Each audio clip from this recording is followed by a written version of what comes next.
ಶ್ರೀ ಗುರುಭ್ಯೋ ನಮಃ. ಐಂ ಹ್ರೀಂ ಶ್ರೀಂ ಶ್ರೀಮಾತ್ರೇ ಲಲಿತಾಂಬಿಕಾಯೇ ನಮಃ. ಶ್ರೀ ವಿಷ್ಣು ರೂಪಾಯ ನಮಃ ಶಂಕರಾಯ. ಇವತ್ತಿನ ಕಾಲಮಾನವನ್ನು ನೋಡಿದಾಗ ನಾನು ತಾತ್ಕಾಲಿಕ ಲಗ್ನವನ್ನಿಟ್ಟೆ. ಲಗ್ನದಲ್ಲಿ ನಾವು ಯಾಕೆಂದರೆ ಲಗ್ನಾಂಶವನ್ನು ನೋಡಿದಾಗ ಆರೂಢ ಲಗ್ನಕ್ಕೆ ಸಂಬಂಧಪಟ್ಟ ಹಾಗೆ ಯಾವ ತಂಡಗಳು ಗೆಲ್ಲಬಹುದು ಅಂತಕ್ಕಂಥದ್ದನ್ನು ನಾವಿಲ್ಲಿ ಸ್ವಲ್ಪ ಅನಲೈಸ್ ಮಾಡಿ ತಿಳಿಸುವಂಥ ಪ್ರಯತ್ನವನ್ನು ಮಾಡ್ತಾ ಇದ್ದೇನೆ. ಪ್ರತಿಯೊಬ್ಬರಿಗೂ ಕೂಡ ನನ್ನಿಂದ ಆದಿಯಾಗಿ ನನಗೂ ಕೂಡ ನಮ್ಮ RCBನೇ ಗೆಲ್ಲಬೇಕಂತಕ್ಕಂಥ ಒಂದು ಮನಸ್ಥಿತಿ ಇರತಕ್ಕಂಥದ್ದು. RCB ಗೆದ್ದಾಗ ಯಾಕೆಂದರೆ ಲಾಸ್ಟ್ ಇಯರ್ ಕೂಡ ಅವರೇ ಚಾಂಪಿಯನ್ ಆಗಿರ್ತಕ್ಕಂಥವ್ರಾಗಿದ್ದಾರೆ. ಮತ್ತೊಮ್ಮೆ ಅವ್ರು ಆಗಲಿ ಅಂತಕ್ಕಂಥದ್ದು, ಇನ್ನೊಮ್ಮೆ ಯಾಕೆಂದರೆ ಆಟ್ರಿಕ್ ಸಾಧನೆ ಮಾಡಲಿ ಅಂತಕ್ಕಂಥ ಮನಸ್ಥಿತಿ ನನ್ನಲ್ಲೂ ಇದೆ.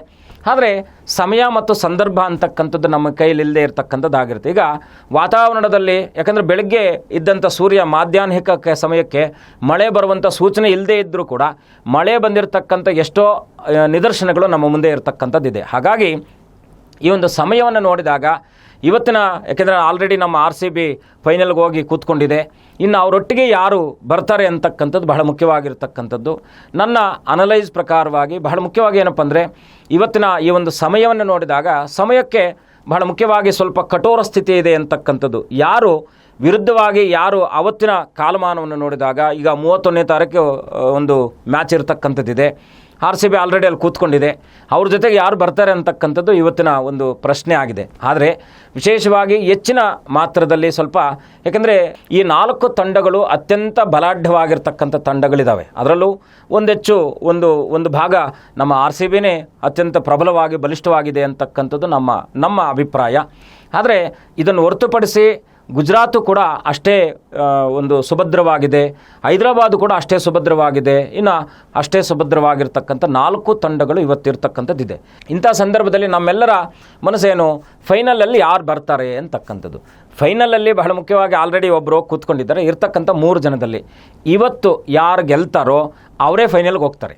ಇದು ಖಂಡಿತ. ಇವತ್ತಿನ ಮ್ಯಾಚಲ್ಲಿ ಯಾರು ಇರ್ತಾರೋ ಇವರು ಗೆದ್ದಂಥವರು ಫೈನಲ್ಗೆ ಹೋಗ್ತಾರೆ. ಇನ್ನು ನಾಳೆ ಬರ್ತಕ್ಕಂಥವ್ರು ಕೂಡ ಅವ್ರು ಮತ್ತೆ ಇವ್ರ ಮೇಲೆ ಅವರೇ ಬರ್ತಕ್ಕಂಥವ್ರು ಆಗ್ತಾರೆ. ಮತ್ತು ಇವರೇ ಅಲ್ಲಿ ಗೆಲ್ತಾರೆ ಮತ್ತು ಅವರೇ ಫೈನಲ್ಗೂ ಬರ್ತಾರೆ.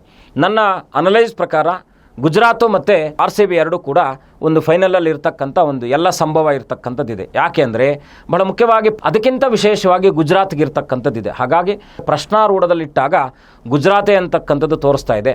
ಸೊ ಗುಜರಾತು ಫೈನಲ್ಗೆ ಬರ್ತಕ್ಕಂಥ ಅವಕಾಶಗಳಿರ್ತಕ್ಕಂಥದ್ದಿದೆ. ಆದರೆ ಒಂದು ಹೆಜ್ಜೆ ಮುಂದೆ ಹೋಗಿ ನಾನು ಹೇಳ್ತೀನಿ, ಗುಜರಾತೇ ಫೈನಲ್ಗೆ ಬರುತ್ತೆ ಅಂತಕ್ಕಂಥದ್ದು. ಹಾಗಾಗಿ ಗುಜರಾತು ಮತ್ತೆ ಬಂದರೆ ಇನ್ನು ಅವತ್ತಿನ 31ನೇ ತಾರೀಕು ನಾವು ಗಮನಿಸಿದಾಗ ಬಹಳ ಮುಖ್ಯವಾಗಿ ಏನಪ್ಪ ಅಂದರೆ ಚಂದ್ರನ ಬಲ ನಮ್ಮ RCBಗೆ ಹೆಚ್ಚಿನ ಮಾತ್ರದಲ್ಲಿ ಇರ್ತಕ್ಕಂಥದ್ದಿರುತ್ತೆ. ಹಾಗಾಗಿ ಅಂತಹ ಸಂದರ್ಭದಲ್ಲಿ ಸ್ವಲ್ಪ ಆಪೋಸಿಟ್ ಇದ್ದಂಥವ್ರು ಮೊದಲನೇದಾಗಿ ಯಾರು ಬ್ಯಾಟ್ ಮಾಡ್ತಾರೋ ಅವರೇ ಗೆಲ್ಲುವ ಎಲ್ಲ ಅವಕಾಶಗಳಿರ್ತಕ್ಕಂಥದ್ದಿರುತ್ತೆ. ಚೇಂಜ್ ಮಾಡೋದು ಸ್ವಲ್ಪ ಕಷ್ಟ ಆಗುತ್ತೆ.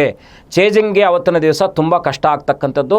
ಮೊದಲು ಯಾರು ಬ್ಯಾಟನ್ನು ಆರಿಸ್ಕೊಳ್ತಾರೋ, ಬ್ಯಾಟಿಂಗ್ ಮಾಡಲಿಕ್ಕೆ ಆರಿಸ್ಕೊಳ್ತಾರೋ ಅವರೇ ಖಂಡಿತವಾಗಿ ವಿನ್ ಆಗುವ ಎಲ್ಲ ಅವಕಾಶಗಳಿರ್ತಕ್ಕಂಥದ್ದಿದೆ. ಅದು 90% ಇದ್ದರೆ 10% ಏನಾದರೂ ಯಾಕೆಂದರೆ ಆ ಸಮಯ ಯಾಕೆಂದರೆ ಆ ಲಗ್ನಕ್ಕೆ ನಾವು ಬಹಳ ಮುಖ್ಯವಾಗಿ ಅವತ್ತಿನ ಸಮಯವನ್ನು ಕೂಡ ನಾವು ಗಮನಿಸಬೇಕಾಗಿರ್ತಕ್ಕಂಥದ್ದು. ಇವತ್ತಿನ ಸಮಯವನ್ನು ನೋಡಿ ನಾವು ಭವಿಷ್ಯತ್ತನ್ನು ಹೇಳ್ತಾ ಇರತಕ್ಕಂಥದ್ದು ಒಂದಷ್ಟು ಪ್ರಮಾಣದಲ್ಲಿ ಅದು ನಿಖರತೆ ಇದ್ದರೂ ಕೂಡ ಇನ್ನೊಂದಷ್ಟು ಸಮಸ್ಯೆಗಳು ಇರ್ತಕ್ಕಂಥದ್ದು ಇರುತ್ತೆ. ಹಾಗಾಗಿ ಅವತ್ತಿನ ಒಂದು 31ನೇ ತಾರೀಕು ಇರ್ತಕ್ಕಂಥ ಫೈನಲಲ್ಲಿ ಯಾರು ಮೊದಲನೇದಾಗಿ ಬ್ಯಾಟನ್ನು ಮಾಡ್ತಾರೋ, ಯಾರು ಬ್ಯಾಟಿಂಗ್ ಮಾಡ್ತಾರೋ ಅವರೇ ಗೆಲ್ಲುವ ಅವಕಾಶ ಇರ್ತಕ್ಕಂಥದ್ದಿರುತ್ತೆ. ನನ್ನ ಅಭಿಪ್ರಾಯವೂ ನನ್ನ ಆಸೆಯೂ ಕೂಡ ನಮ್ಮ RCBನೇ ಗೆಲ್ಲಲಿ ಅಂತೇಳಿ ಮತ್ತೊಮ್ಮೆ RCBಗೆ ಜೈ ಅಂತೇಳಿ ನಿಮ್ಮೆಲ್ಲರಿಗೂ ಕೂಡ ಮಂಗಳವನ್ನು ಹೇಳ್ತೇನೆ.